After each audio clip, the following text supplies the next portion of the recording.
Hi, this is Dr. Kira Stillen.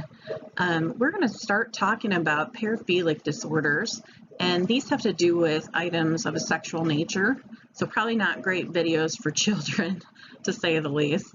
But this is part of the DSM. We're going to talk about all the issues in there, and this is the 5th edition. This one is voyeuristic disorder. Okay, so individuals with voyeuristic disorder tend to observe others, and the others that are being observed do not know about it. This can be when they're in the process of taking off their clothes, or they're already naked, or they're in a sexual act with somebody else. That's what's considered voyeuristic, if one is observing it and the individual or the individuals have no knowledge of it. Now, to make this a disorder, the individual who's the voyeur has to watch and then begin to have fantasies about being involved with the person in a sexual nature for more than 6 months. And these desires, these fantasies, they're present and they start to get in the way of the person's work, their relationships, their friendships, their relationships with family, and they're not productive because of it. So if that's the case, that is when we go ahead and diagnose them with voyeuristic disorder. Now, sometimes this is so disturbing that the individual has to go to an institution to help with the therapy or the treatment. And one of the reasons why this is because voyeuristic disorder can often meld into other sexual issues as well. And to be able to kind of see this early and make sure that it's taken care of early is really important, because crimes that have to do with the sexual nature tend to be awful for the victim, as well as they tend to carry the longest rates of incarceration. So it's a good thing to be able to find these early and deal with them. So sometimes they're institutionalized, but to be able to be in remission, if a professional can say, okay, well, they're over this, means they have to live in an uncontrolled environment. Let's say they've gone out of the institution, they now are living on their own in the same type of setting that they were before.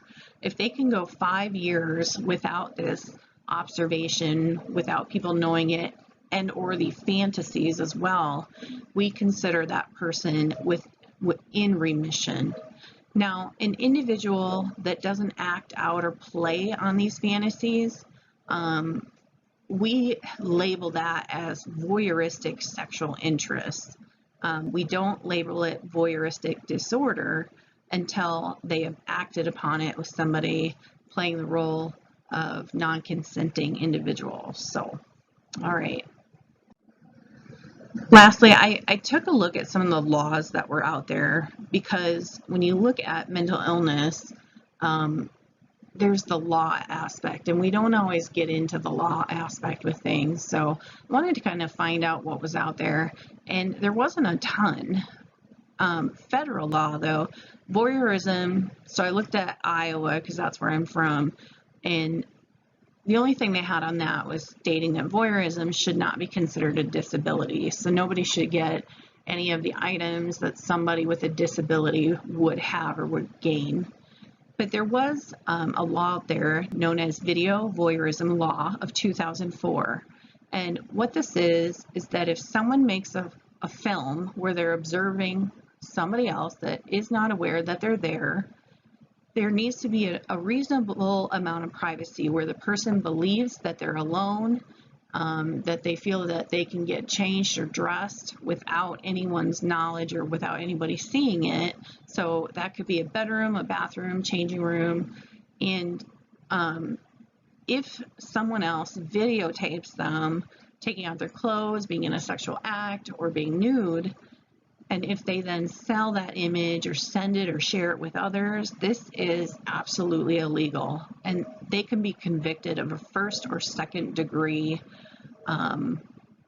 They they also have, if they also have a first or second degree conviction already. I mean, it's illegal if they sell it or send it out, but this is considered a Class E felony, and the person can serve 1 to 4 years in prison for this.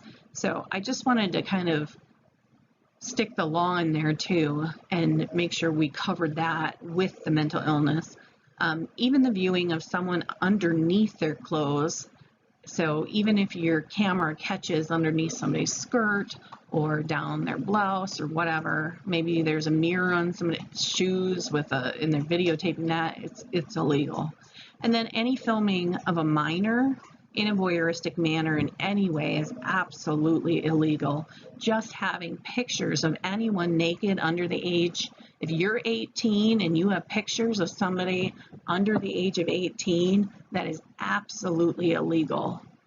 So you need to be really, really careful that you don't have pictures of anything or any person's body under the age of 8. Not that anybody would have that, but it's absolutely illegal. It's considered child pornography. No videos, no photos. Psychologists who wanted to study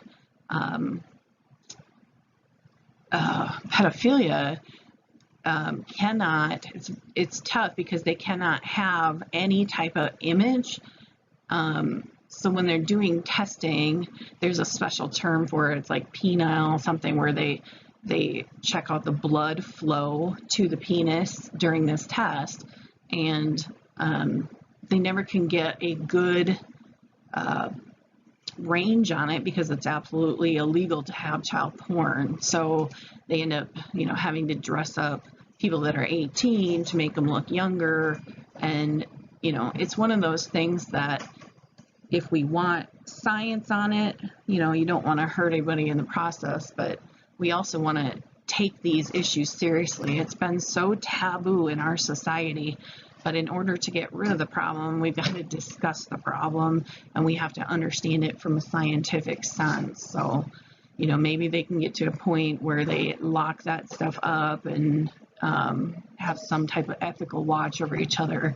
But in order to really get this down, get sexual dysfunctions and the rate of it down, we really need to take a look at it scientifically. All right, well, I hope you enjoyed this video. I've got others coming on paraphilic disorders or sexual issues with the sexual nature to it.